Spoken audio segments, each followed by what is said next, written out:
우리 성경 말씀은 로마서 8장 9절 한 절만 읽도록 하겠습니다. 로마서 8장 9절입니다. 신약성경 249면에 있습니다. 249페이지요.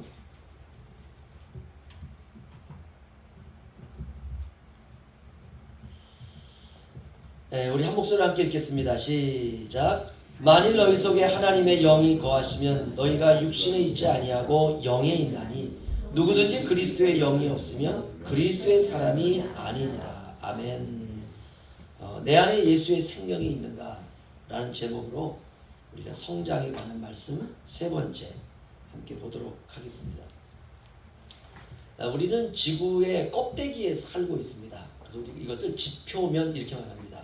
그런데 우리가 만약 포크레인한 대를 가지고 내가 있는 집 앞을 파기 시작해서 지구 중심까지 계속 파고 들어갈 수 있다면, 그런 포크레인이라면 계속 그렇게 파고 들어가면 지구 중심에는 뭐가 있을까요?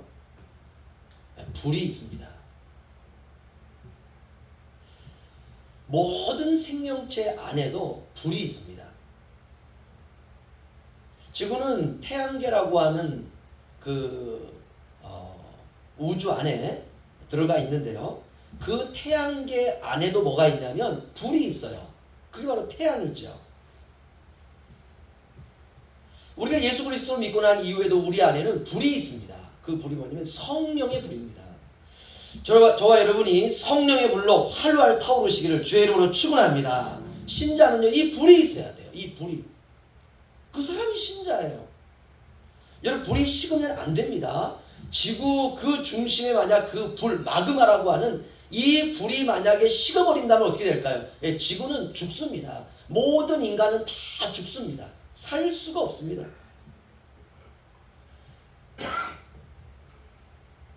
여러분, 뜨거워야 인생이 빛이 납니다. 내 안에 불이 있나, 식었나, 이 자가 점검이 필요합니다. 사람은 불이 있어야 생기가 있어요. 여러분, 뜨겁게 사시길 바랍니다. 활활 타오르시기를 주의 이름으로 축원합니다. 제가 지난번 말씀드린 것처럼 여러분, 나 늙었다, 나이 들었다 이런 말 하면 안 돼요. 왜냐? 지금 내 인생에서 지금이 가장 젊을 때예요. 한번 생각해 보세요. 한번 꼭 생각해 보세요.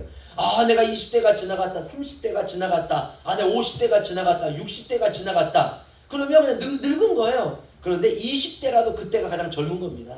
60대라도 그때가 자신의 인생에서는 가장 젊을 때예요. 내 나이가 80이다. 그때가 가장 젊을 때입니다. 할렐루야. 여러분, 활활 타오르세요. 거룩한 성령의 불이 나를 거룩하게 하는 겁니다. 싸늘하게 식어버린 인생이 아니라 따끈따끈한 인생. 그래야 시험을 이길 수 있고, 고난을 이길 수 있고, 어려움을 이길 수 있고, 환난 가운데서 기쁘게 살 수 있는 겁니다. 왜 내가 지금 이렇게 여러 가지 많은 어려움 가운데 내가 힘이 드는가? 그럼 우리는 사람 탓을 해요. 환경 탓을 해요. 아닙니다. 내 안에 불이 식은 거예요. 내 안에 불이. 아무리 환난과 역경이 와도 내가 성령으로 충만하면 기뻐할 수 있습니다. 소망을 가질 수 있습니다. 오늘 로마서 8장 9절을 보시면 누구든지, everybody, 누구든지 예외 없다는 거죠. 그리스도의 영이 없으면 그리스도의 사람이 아니라. 와, 이건 충격이죠. 그렇죠? 모든 생명체는 출생 후에 성장하게 되어 있습니다. 여러분, 성장하지 않으면 미숙함에 머뭅니다. 자꾸 내가 호흡이 가빠진다. 이건 성장이 아니에요. 퇴보하고 있다는 것입니다. 맥박이 점점 느려진다. 이거 심각한 거죠. 그렇죠? 사람이 1분 안에 뛰어야 되는 맥박의 수가 있거든요. 근데 맥박이 점점 희미해져요. 여러분, 큰일 나는 것입니다. 이건 성장이 아닙니다. 쇠퇴입니다. 마찬가지예요. 내가 예수 믿을 때는 뜨거웠었는데 내가 왜 이렇게 뜨겁지가 않을까? 쇠퇴하고 있다는 증거입니다. 여러분, 우리가 죽는 그 순간까지 계속 성숙해 가야 됩니다. 여러분, 성장은 정상적인 생명이 자라고 있다고 하는 증거입니다. 성장되어 가면서 성숙해지고, 성숙되어져 가면서 완숙함에 이르는 것입니다. 그런데 그 과정마다 뭐가 있다고 했죠? 성장통이 있다고 했습니다.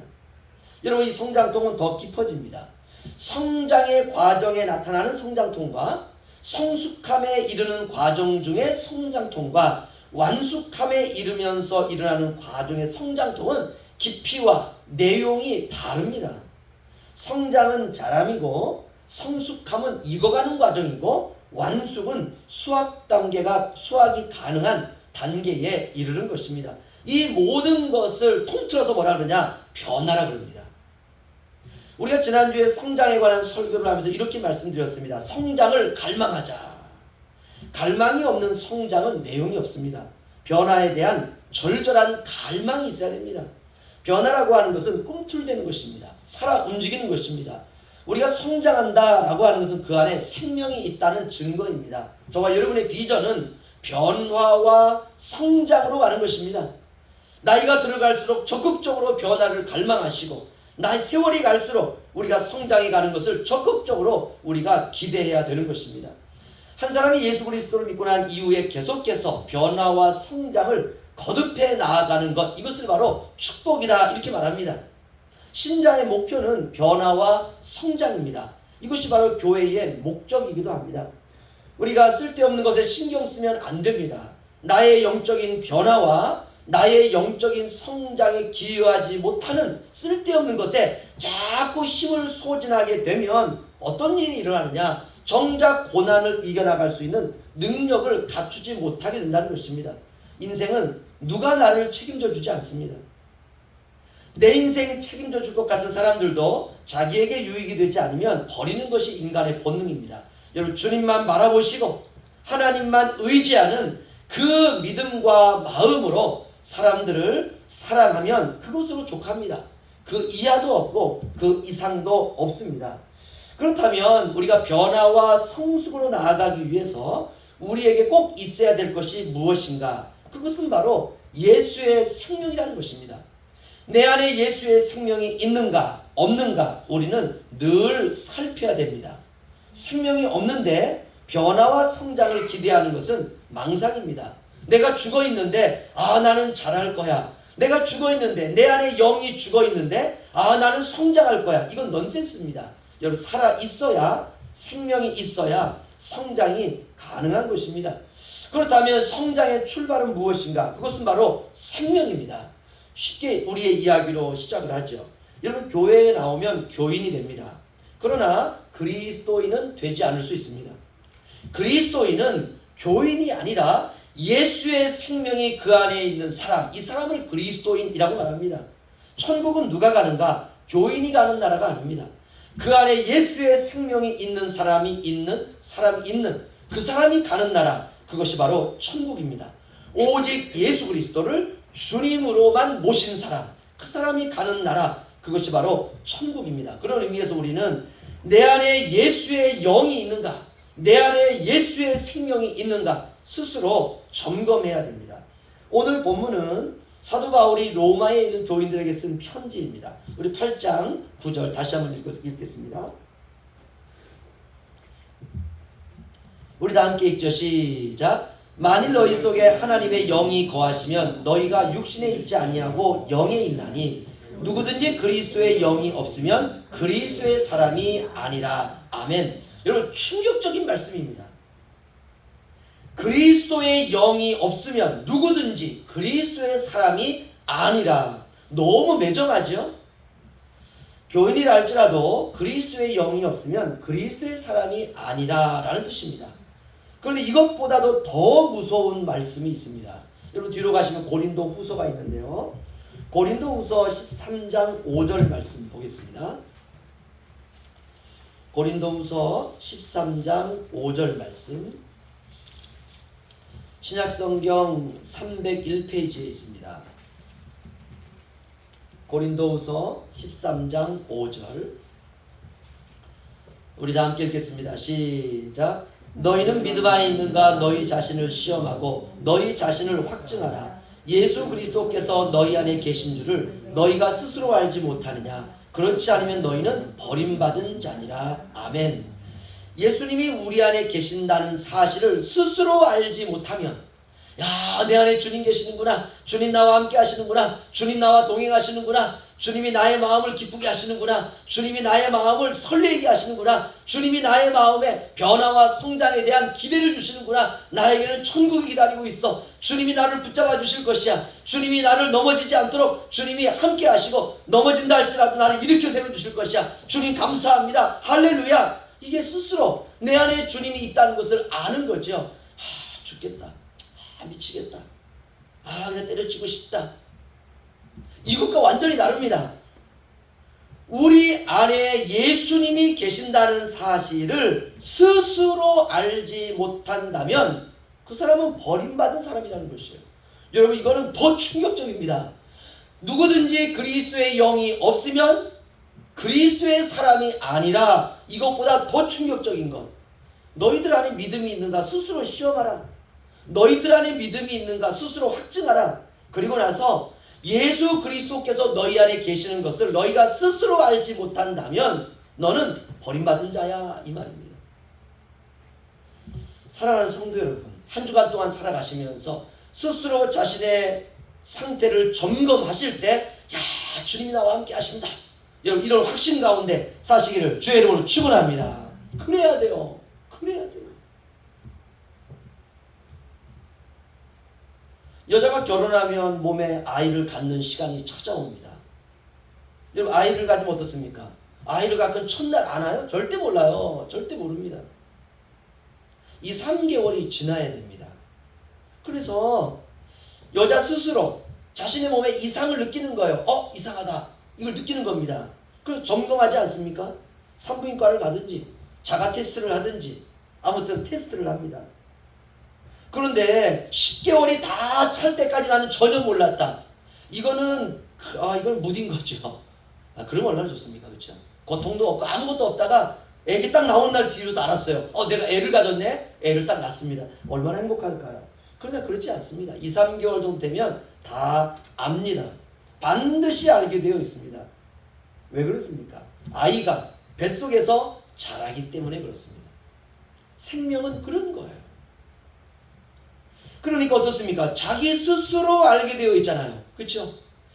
아이를 가지면 내 스스로 알게 되어 있는 거예요. 이거는 다 계시입니다. 예수의 생명이 너희 안에 있으면 너희가 스스로 알게 되어 있다는 것이에요. 만약 스스로 알지 못하면 너희는 버림받은 자니라. 이게 생명입니다. 생명. 그리스도께서 너희 안에 계신 줄을 너희가 스스로 알지 못하느냐? 그렇지 않으면 너희는 버림받은 자니라. 여러분, 모태신앙이 우리의 영혼을 보장하지 않습니다. 제가 우리 아이들에게 자라면서 그랬어요. 부모가 믿었기 때문에 너희가 모태신앙인데, 모태신앙이 너희의 천국을 보장하는 게 아니다.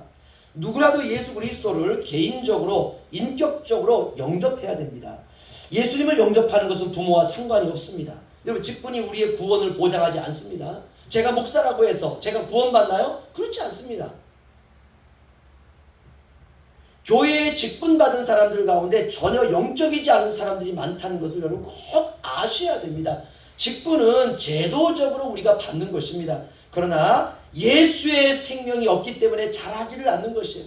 그가 목사를 할지라도 예수의 생명이 없으면 자람이 없는 거예요. 성장이 없는 것입니다. 성숙하지 않는 것입니다. 완숙함에 이르지 못하는 것입니다. 예수의 생명이 없으면 10년이 가도 그대로입니다. 이것을 바로 성경은 십자가의 원수로 살아간다라고 말합니다. 직분자들이 예수의 이야기를 하고 예수의 일들을 말하기도 합니다. 과거에 하나님께서, 예수님께서 나를 얼마나 축복하셨는지, 내가 직분받은 지 오래되었기 때문에 자신의 경험을 이야기하고 내가 어떤 일을 해왔는지를 얘기를 하죠. 그러나 그들의 인격을 봐야 됩니다.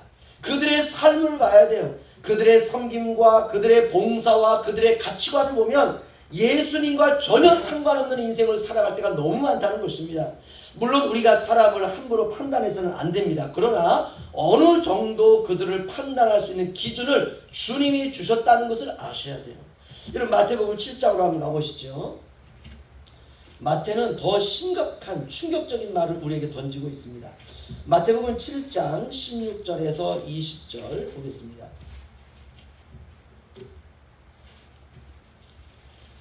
신약성경 10페이지에 있습니다.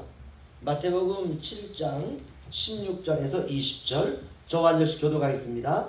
그들의 열매로 그들을 알지니 가시나무에서 포도를 또는 엉겅퀴에서 무화과를 따겠느냐. 이와 같이 좋은 나무마다 아름다운 열매를 맺고 못된 나무가 나쁜 열매를 맺나니 좋은 나무가 나쁜 열매를 맺을 수 없고 못된 나무가 아름다운 열매를 맺을 수 없느니라. 아름다운 열매를 맺지 않는 나무마다 찌꺼기를 맺느니라. 다 함께요. 이러므로 그들의 열매로 그들을 알리라. 아멘. 이 문장 처음과 끝은 이렇게 맺고 있습니다. 그들의 열매로 그들을 알지니 그들의 열매로 그들을 알리라. 아멘. 예수의 생명이 그 사람 안에 있는지 없는지 어떻게 알 수 있습니까? 그들에게 나타나는 열매를 통해서 알 수 있습니다. 이 열매가 예수의 생명의 착상과 성장과 성숙과 완숙함을 말하는 것입니다. 열매는 성도들의 선한 행실입니다. 우리가 천국 갈 때 이 세상을 다 벗고 갑니다. 우리의 육신도 벗고 가요. 그런데 하나님께서 우리에게 입혀주시는 옷이 있어요. 그것이 바로 무엇이냐면 세마포입니다. 제가 요한계시록 19장 읽어드리겠습니다. 7절 8절. 우리가 즐거워하고 크게 기뻐하며 그에게 영광을 돌리세. 어린 양의 혼인 기약이 이르렀고 그의 아내가 자신을 준비하였으므로 그에게 빛나고 깨끗한 세마포 옷을 입도록 허락하셨으니 이 세마포 옷은 성도들의 옳은 행실이로다 하더라. 아멘. 저와 여러분이 천국 갈 때 입고 갈 옷은 성도들의 옳은 행실이라고 하는 세마포입니다. 어린 양의 혼인 기약이 이르렀다라고 말하고 있습니다. 여러분 훗날 그런 날이 우리에게 다가옵니다. 우리가 천국 가는 날이 있어요. 반드시 있습니다. 그때 신랑은 예수님이시고 신부는 이 세상에서 극심한 고난 가운데서도 믿음의 변절을 하지 아니하고 끝까지 시험과 고난을 이겨낸 성도들, 저와 여러분입니다. 저와 여러분이 주님의 신부입니다. 신부가 어떻게 했다고 합니까? 그의 아내가 자신을 신부로 스스로 준비했다 이렇게 말하고 있습니다. 여러분 스스로 자신을 주님의 신부로 준비해야 되는 것, 이것이 바로 우리의 인생입니다. 이제 신부가 준비되었습니다. 그러자 주님이 신부에게 빛나고 깨끗한 세마포 옷을 입도록 허락하셨다라고 말하고 있습니다. 바로 이 세마포가 신부들이 혼인 때 입는 바로 드레스입니다. 천국의 드레스는 신부 스스로가 일생을 통해 준비한 바로 그 옷입니다. 세상에서도 결혼식을 하면 드레스는 누가 준비합니까? 신부가 준비합니다. 신부가 직접 가서 고릅니다. 자신의 체형에 맞게끔. 자신의 체형은 뭐 이게 좀 살이 쪘는데 날씬한 걸 입고 싶다. 절대로 못 입습니다. 절대로 못 입어요. 신부는 자신의 체형에 맞게끔 살도 빼고 그래서 아름다운 드레스를 자기 스스로가 직접 고릅니다. 여러분 성도들도 마찬가지입니다. 그렇다면 성도들이 입을 드레스는 무엇인가? 이 세상을 살아갈 때 행한 선한 행실입니다. 여러분 선한 행실을 많이 하시기를 주님의 이름으로 축원합니다. 여러분 생명이 선한 그 드레스를 준비하는 것입니다. 생명은 생명의 가치를 드러내게 되어 있습니다. 죽음은 죽음의 가치를 드러내고 생명은 생명의 가치를 드러내는 것입니다. 여러분 사람들은 두 종류입니다. 이 세상을 살아가면서 생명나무의 열매를 먹고 사는 사람이 있고 선악을 알게 하는 지식의 나무의 열매를 먹고 살아가는 사람이 있습니다. 생명의 열매를 먹는 사람은 생명의 은혜를 누리게 되는 것이고 여러분 선악을 알게 한 지식의 나무의 열매를 먹는 사람은 그 열매를 통해서 죽음의 열매를 맺게 되는 것입니다. 사람은 은혜가 있어야 돼요. 은혜는 그의 얼굴, 모습, 태도, 삶에 젖어서 나오게 되어 있습니다. 은혜라고 하는 게 뭡니까? 은혜는 덮는 것입니다. 그게 은혜예요. 우리가 구약시대에 보면 성막이 있는데요. 그 성막을 들어가게 되면 뜰이 있고 그리고 그 안에 또 텐트가 쳐 있습니다. 그리고 텐트 첫 번째 텐트가 성소이고 성소를 지나면 휘장이 있고 두 번째 텐트가 있습니다. 그게 바로 지성소입니다. 지성소에 들어가게 되면 지성소 한가운데 법궤가 있습니다. 그리고 그 법궤에는 그 두 천사가 그룹이라고 하는데 그 법궤를 이렇게 덮고 있습니다. 두 날개로 덮고 있는데 그 날개 밑에 법궤 뚜껑이 있습니다. 그러니까 법궤를 뚜껑이 딱 닫고 있는 것이에요. 그 법궤 뚜껑을 성경은 이렇게 말합니다. 시은소라고 말합니다. 시은소라고 하는 것은 이런 원어의 의미를 가지고 있습니다. 하나님의 은혜가 머무는 자리. 이게 법궤 뚜껑의 이름이었어요. 은혜는 덮는 것입니다. 덮는 것. 우리가 하나님 앞에 나아갈 때 예수의 보혈이 우리의 죄를 덮는 거예요. 이게 은혜입니다. 저와 여러분의 신앙생활이 시은소의 자리가 되시기를 주님의 이름으로 축원합니다. 그러나 선악을 알게 하는 지식의 열매를 따먹는 것을 삶으로 우리가 살게 되면 아는 지식은 많습니다. 그러나 그 지식은 사람을 죽이게 됩니다. 신앙생활은 선악을 알게 하는 지식의 나무의 열매가 아니라 믿음과 은혜로 하는 것입니다. 이렇게 은혜와 율법을 기초로 한 두 종류의 삶이 공존하는 곳, 이것이 바로 세상입니다. 하나님의 말씀을 믿음으로 붙들고 은혜로 사는 사람은 생명이 있고, 선악을 알게 하는 나무의 열매를 먹고 사는 사람은 죽음이 있습니다. 그래서 생명은 영생으로 나아가고 죽음은 심판으로 나아가는 것입니다. 이제 말씀을 좀 마치겠습니다. 신앙생활은 다른 사람이 아니라 자기 자신을 점검하는 삶, 이게 신앙생활입니다. 만일 너희 속에 하나님의 영이 거하시면 너희가 육신에 있지 아니하고 영에 있나니 누구든지 그리스도의 영이 없으면 그리스도의 사람이 아니라. 아멘. 오늘 본문 말씀입니다. 내 안에 그리스도의 영이 있는지 스스로 점검하는 것, 그것이 바로 인생입니다. 내 안에 그리스도의 영이 있으면 그리스도의 사람이고 천국 가는 사람이고, 내 안에 그리스도의 영이 없으면 그리스도의 사람이 아니라 천국 갈 수 없다는 것이죠. 단순합니다. 이거를 누가 점검하느냐? 스스로 점검하는 거예요. 스스로. 너희 속에 하나님의 영이 거하시면 너희가 육신에 있지 아니하고 영에 있나니 누구든지 그리스도의 영이 없으면 그리스도의 사람이 아니라. 단순합니다. 내 안에 예수의 영이 있으면 나는 하나님의 백성입니다. 다른 것 따지지 않아요. 예수의 영이 있느냐, 예수의 영이 없느냐. 그렇다면 예수의 영은 과연 무엇이냐? 요한복음 6장 63절 뒤로 가시면요, 요한복음 6장 63절. 우리 한 절만 마지막으로 읽겠습니다. 요한복음 6장 63절. 신약성경 154페이지에 있습니다.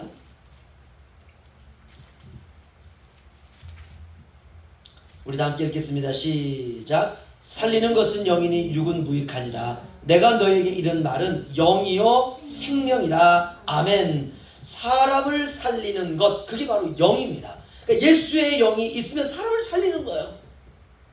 내가 지금 사람을 살리고 있느냐? 내 안에 예수의 영이 있다는 증거입니다. 이게 열매예요. 열매. 나의 말 한마디, 나의 모습 하나, 나의 삶의 행동 하나, 내가 직장에서, 가정에서, 일터에서 어디서든지 간에 나로 인하여 사람들이 기뻐하고, 나로 인하여서 평강을 얻고, 나로 인하여서 사람들이 살림을 갖는 거예요. 여자들이 집에서 하는 게 살림 아닙니까? 그렇죠? 살림이에요. 여러분, 살림이라는 건 뭐냐면 살리는 일을 한다는 거예요. 딸을 시집 보내놓고 엄마가 전화하면, 야, 너 살림 잘하고 있냐? 무슨 말입니까? 뭐 설거지 잘한다 이 말이 아니에요. 살림, 살리는 일을 한다는 거예요. 주부가 뭐 설거지를 하고 밥을 하고 아이들 옷을 입혀서 보내고 또 남편을 이렇게 준비해가지고 직장을 보내고, 이 모든 일들이 뭐냐면 살림입니다. 살리는 거예요. 살리는 거예요. 살리는 것은 영이니 육은 무익하니라. 그럼 육은 왜 무익하다는 겁니까? 육은 죽이는 거라는 거예요. 사람을 살리는 것은 성령입니다. 그러면 영이 무엇이냐? 영은 내가 너희에게 이른 말, 주님의 말씀이 영이고 주님의 말씀이 생명입니다. 할렐루야. 그러니까 내 안에 생명이 있다는 건 뭐냐? 내 안에 예수의 영이 있다는 것이고, 내 안에 예수의 영이 있다는 것은 무슨 말이냐? 내 안에 예수의 말씀이 있다는 것이에요. 여러분, 한 주간 동안 주님의 말씀과 살아가시기를 주의 이름으로 축원합니다. 우리가 살아가는 삶 속에서 주님의 말씀이 번뜩번뜩 생각이 나는 거예요. 야, 그래, 사랑하라 그랬지, 용서하라 그랬지, 주의 말씀으로 살려고 했지, 그래, 내가 내 안에 평안으로 살라고 했지, 내가 사람들과 살아갈 때에 그들에게 오히려 내가 손해보는 삶을 살라고 했지, 마저 십자가의 삶이 사람들을 살리는 삶이야. 이렇게 말씀이 우리 안에 문득문득 생각나고 그 말씀이 묵상이 되고 그 말씀이 우리의 삶에서 찬양으로 흘러나오고 예수 나의 기쁨 아멘 할렐루야 아멘 할렐루야 아멘 아멘 아멘 예수 나의 생명 할렐루야. 이렇게 우리가 인생을 살아갈 때 예수가 기쁨이야, 예수가 생명이야, 예수가 구원이야. 이렇게 찬양으로 말씀으로 묵상으로 아침을 시작할 때 우리가 보았던 말씀이 우리가 직장 생활에서 여러 가지 많은 삶의 환경 가운데에서 그와 비슷한 환경을 만날 때에 그래서 주님께서 아침에 큐티할 때에 말씀을 하나님께서 나에게 주셨구나. 이게 내 안에 말씀이 있는 것이고 내 안에 영이 있는 것이고 내 안에 생명이 있는 것입니다. 내가 너희에게 이른 이 말이 영이요 생명이요 살리는 것이다. 여러분 한 주간 동안 주님의 말씀에 절절하시기를 주의 이름으로 축원합니다. 왜냐하면 그 말씀이 영이에요. 그 말씀이 생명이에요. 그런데 만약 내 안에 예수의 영이 없으면 어떻게 할까? 우리 다음 시간 여러분과 나눌 말씀입니다. 내 안에 예수의 영이 없으면 간단합니다. 모셔드리면 돼요. 여러분 이것은 우리가 다음 시간에 하도록 하겠습니다. 여러분 내 안에 예수의 영이 있나? 예수의 영이 없는가? 한 주간 동안 우리가 스스로 점검하면서 주님과 함께 승리하시기를 주의 이름으로 축원합니다. 기도하겠습니다.